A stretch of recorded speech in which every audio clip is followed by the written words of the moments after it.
Hello everyone and welcome to something I've been looking forward to for a little while. It's time to look at my Steam replay, and I know it's the time of year when everyone is sharing their Spotify Wrapped and all this stuff, but this is the only one that I really care about, and I think it would be fun to go and examine my gaming habits, especially since I feel like this year more than ever.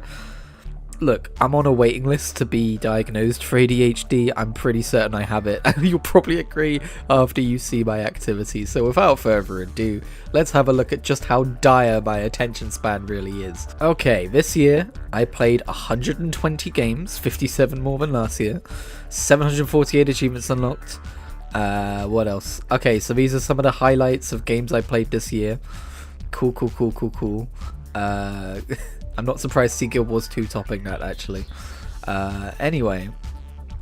The Steam medium... This always weirds me out. The Steam medium for unlocking achievements is 11, and I unlocked 748. I can't be that far ahead of the curve. But I guess data doesn't lie.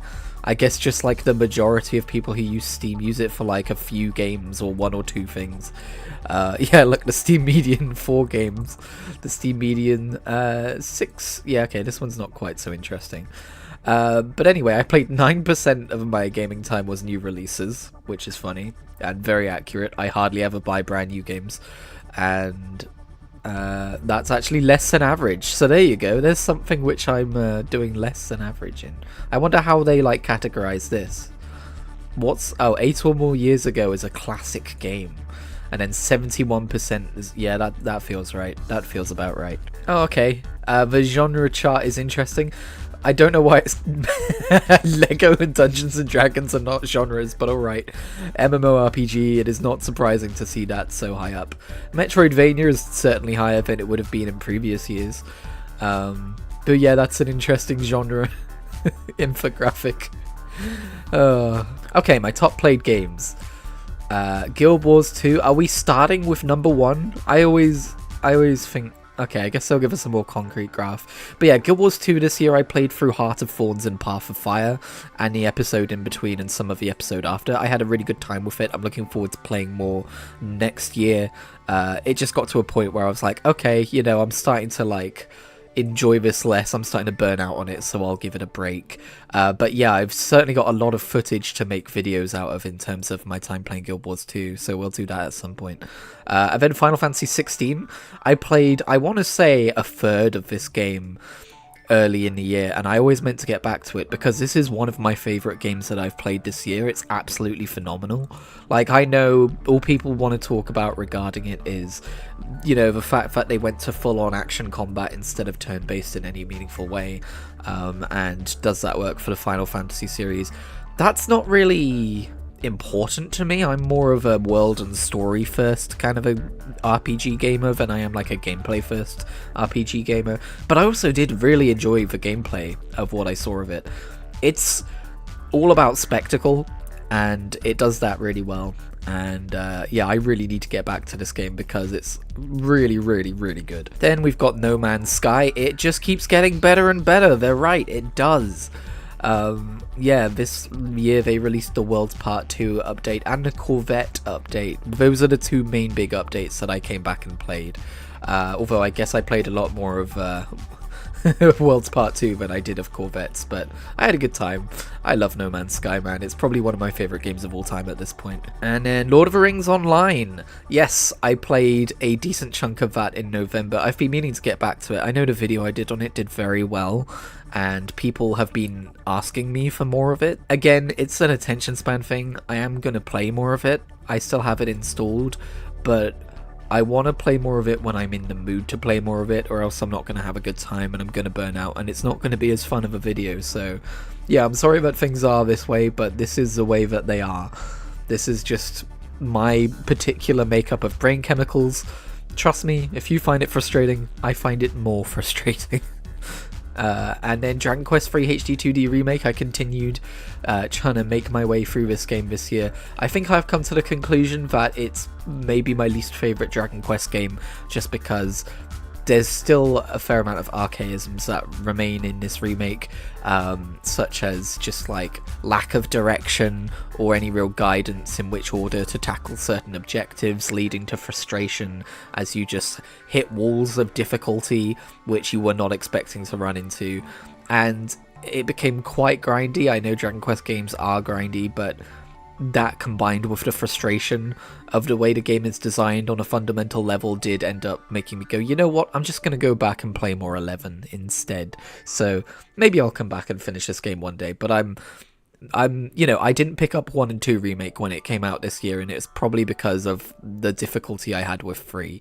I should probably just lower the difficulty to Draki Quest and just blast through it, but yeah, I don't know, man. Maybe that's what I'll end up doing eventually. Okay, now, my playtime by month.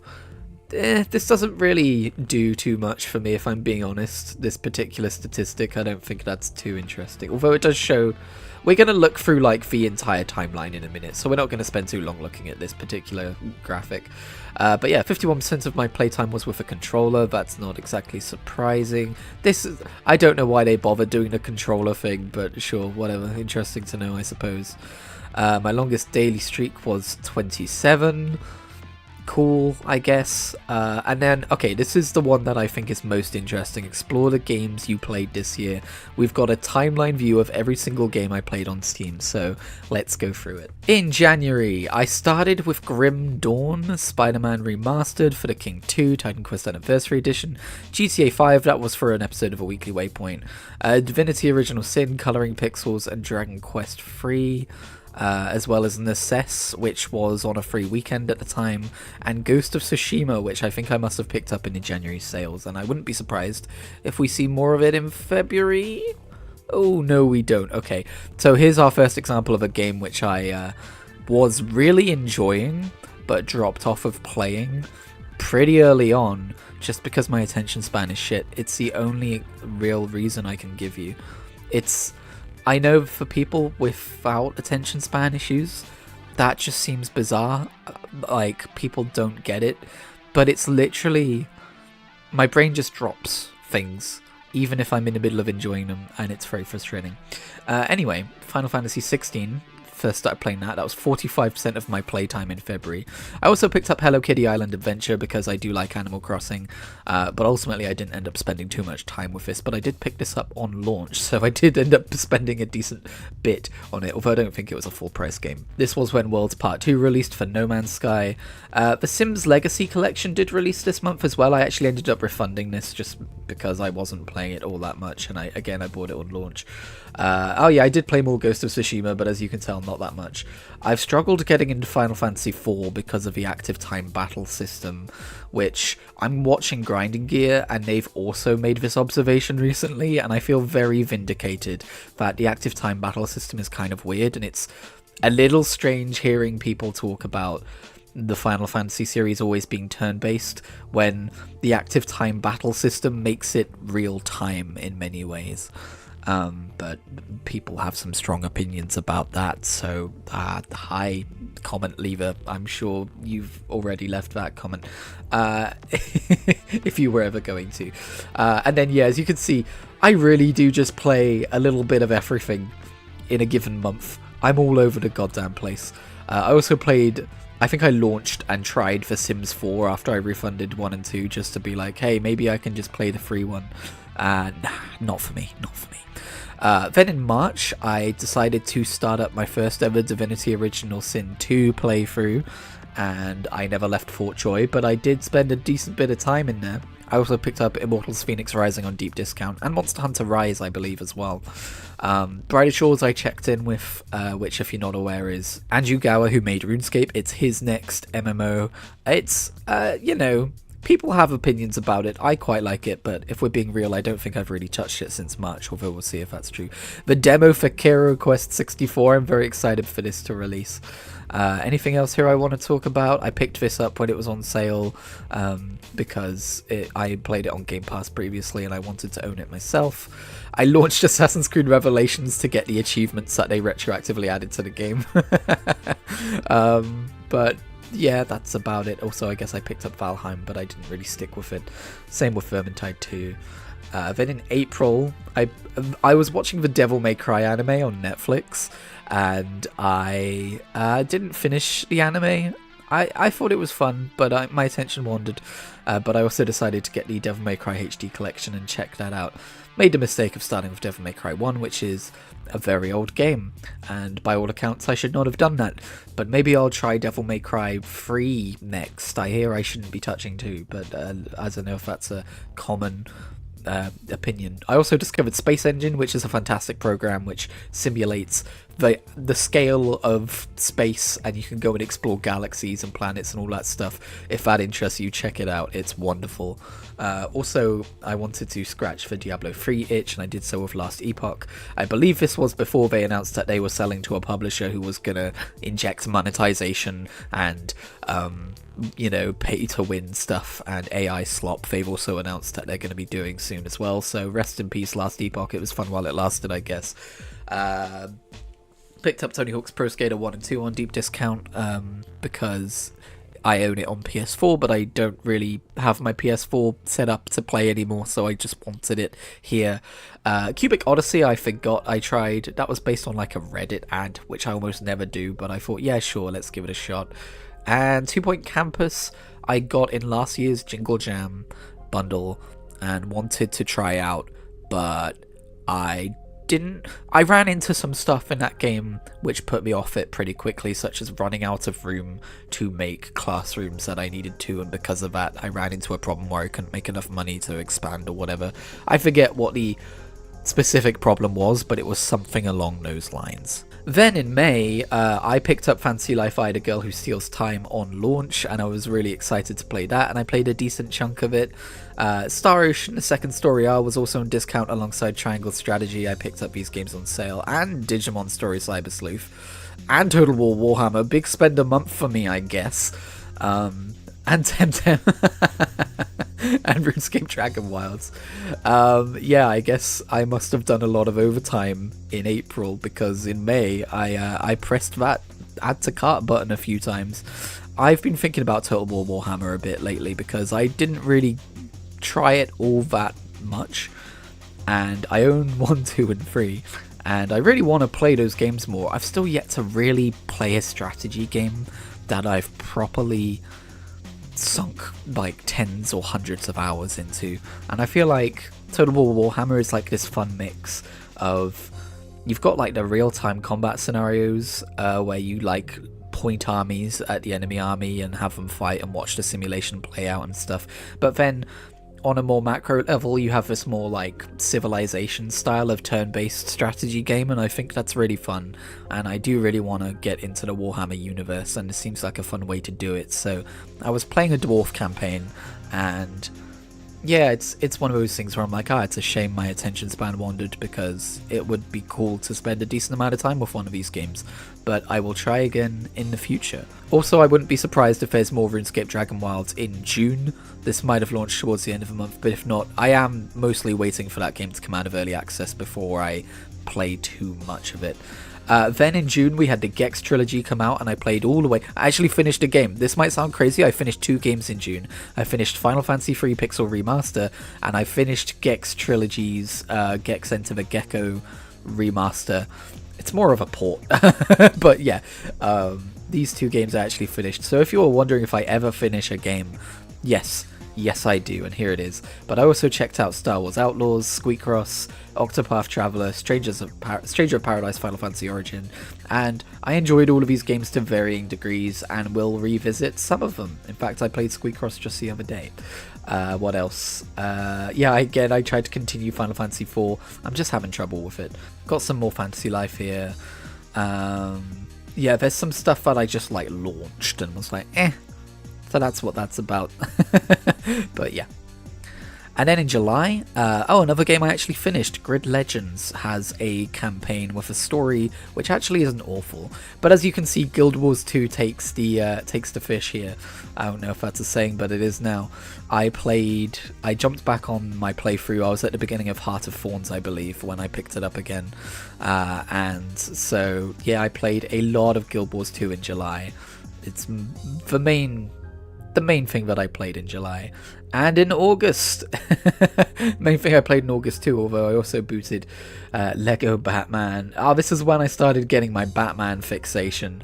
After they announced Lego Batman Legacy of the Dark Knight at Summer Games Fest, I got very excited about DC Comics again, and Batman specifically, and I booted the original Lego Batman games playthrough. I've got a video about this which came out recently, but I think because it had copyrighted music in it from previous Batman movies and shows and stuff, I think it got suppressed in the algorithm. So if you're interested in seeing that video, that is on the channel. You can go watch that. I also tried out Gotham Knights, which I got in Humble Bundle or something, which is not an awful game. It's just not great. I'd say it's worth checking out if you're a Batman fan, or if you're like a Nightwing fan or a Batgirl fan or any of those characters. It has redeeming qualities, and I enjoyed the time I spent with it, I'll put it that way. Then moving on down to September, we see my Guild Wars fixation lasted all of 2 months, and then I started checking out some roguelikes like Hades and Halls of Torment, which is like a Vampire Survivors type roguelike. I also picked up Diablo 4 on Steam on sale. I was previously playing it through Game Pass on Battle.net. I would have played more Diablo 4, but the problem with that game is every time there is the tiniest update, it downloads the entire game a second time before deleting the original files and replacing them, which means you need like 200 gigabytes free at any given time, and it takes an age whenever there's a tiny update. And also the download just kept failing. I don't know if that was something on my end, but I just gave up on playing Diablo 4 this year, and they've since announced an expansion which should tick all the boxes on something that would interest me, but I think I'm just out. I don't think I'm going to be playing much Diablo 4 in the future. That could change, but for now that's what I feel about that game. Also, I played a chunk of Batman Arkham Asylum this year, which is interesting because I've tried several times in the past to get into that game and I never have. This year I would say started enjoying the game, so that was fun. And then yeah, just some miscellaneous stuff, I suppose. Nexomon, My Sims, they re-released that and it went on sale, so I picked that up. But yeah, mostly just miscellaneous stuff. In October, we have more of my Batman Arkham Asylum playthrough. We also have Castlevania Advance Collection, which is interesting because I played through all of Castlevania Harmony of Dissonance as my first ever Castlevania game, and I had a really good time with it. It's one of my favourite games I've played this year, even though it's like not one of the better Castlevania games by the standards of the fandom. I had such a good time with it. It's probably because it was just my first time playing a Castlevania game and seeing the way those games work. And I never finished Aria of Sorrow. I need to get back to that, but that one's really fun too, and I can see it's like a drastic improvement on the formula. But yeah, I also got Gunfire Reborn and played a decent bit of that with my friend. I also picked up Necess when it came out on like launch sale, and I tried some Next Fest demos like Tears of Metal. I don't know if Ball Pit was a Next Fest demo. I think I just decided to try the demo. But yeah, more of that. As you can see, I keep like dipping my toe into Ghost of Tsushima, but not for very long. It's a really good time and I enjoy my time with it every time, but for whatever reason I don't stick to it. Then in November, we have Lord of the Rings Online. I decided to get back into Spider-Man again, which I guess turns out to be a winter game for me. I tried Warframe. I think I bounced off of it again. Sorry, Reese. And then, yeah, I also tried Dungeons & Dragons. Also Returnal and Marvel's Midnight Suns. Also, as I mentioned, I got back into Dragon Quest XI. But yeah, these are some fantastic games. I'm having a really good time with Returnal. And Marvel Midnight Suns, again, tactical games I just struggle to stay with. But I was having a decent time with it. But, you know, I hear the story gets good at like 8 hours in, and I got to 8 hours in and I went, okay. Sure, Jan. Maybe I'm just playing slowly. Also, the Guild Wars 1 Reforged update came out towards the end of November, I guess. Or maybe it was the start of December and I was just checking out. I don't remember anymore, and it's not even been a month. Picked up Astroneer. I was like, oh yeah, Grim Dawn. The Diablo 3 itch hit me again, but I think I just went and played some Diablo 3 instead. Also tried Middle-earth Shadow of Mordor again, and I just don't think that game's for me. I know people love it, but nah. And then December, this is my December so far, I picked up Assassin's Creed Mirage recently and I'm really enjoying it. I played through Lego Marvel Avengers with Reese. We played through the entire campaign co-op. It's a very short campaign, but it's a game that I've never really managed to get through solo, so it was fun to actually play through it. It seems like the bulk of the game might be in like the free roam stuff, like we found that you can go to Asgard and there's no like missions set in Asgard, but like Asgard is like a fully fleshed out location with like characters to go and unlock and missions to do and stuff, so interesting game. I might play more about. I also picked up a game this month called Old School Rally, which it's like a harkening back to the PS1 era of rally games in terms of both graphics and controls and stuff, and it's a really good time. I recommend you check it out if that kind of thing interests you. Also, I picked up the Jingle Jam bundle this year, which contained Dungeons of Hinterberg. Yeah, that is Hinterberg. I was like, wait, is it Hintersberg? No, that's just how it looks. And Core Keeper, and there will be more games that I check out later as well. Also, they were playing For the King on stream, the second one, but I was like, oh yeah, I own both those games, and I've only ever played the first one on Xbox, I think, so I'll start playing it again on Steam. But yeah, that's it. That's my year. So, ADHD, can you tell? But one day I will actually finish a game that's longer than 10 hours, I'm sure. But the way I tend to play games is in chunks anyway, so as you've seen with Spider-Man Remastered, for example, I played a chunk in like January and I played a chunk in November, and it's just how I'm having to experience games, unfortunately. It's not ideal, but it's all I can really manage, I suppose. But yeah, that's my Steam replay. Let me know if yours looks any different. And to close out, I just want to say that I know last year I did like, oh, my Steam, my Xbox, my Nintendo Switch, and I think even PlayStation reviews together, but honestly this year I don't think it's worth waiting for the other platforms because I really did mostly spend my time playing Steam. There might be some early year stuff for Xbox, but really Xbox lost me this year with just the way they keep cancelling games and investing in AI and bumping up the price of Game Pass and everything. So that's why you saw me picking up some games that I already played on Game Pass this year and playing them for the first time on Steam. And when it comes to Switch, I would say my game time is probably just Pokemon Legends ZA, Pokemon Violet, and a little bit of Metroid Prime Remastered, which is another one of those many games I need to get back to. So I don't think there's really much to see there. So that's gonna do it for me. Thanks for checking this video out, and I will catch you in whatever I make next.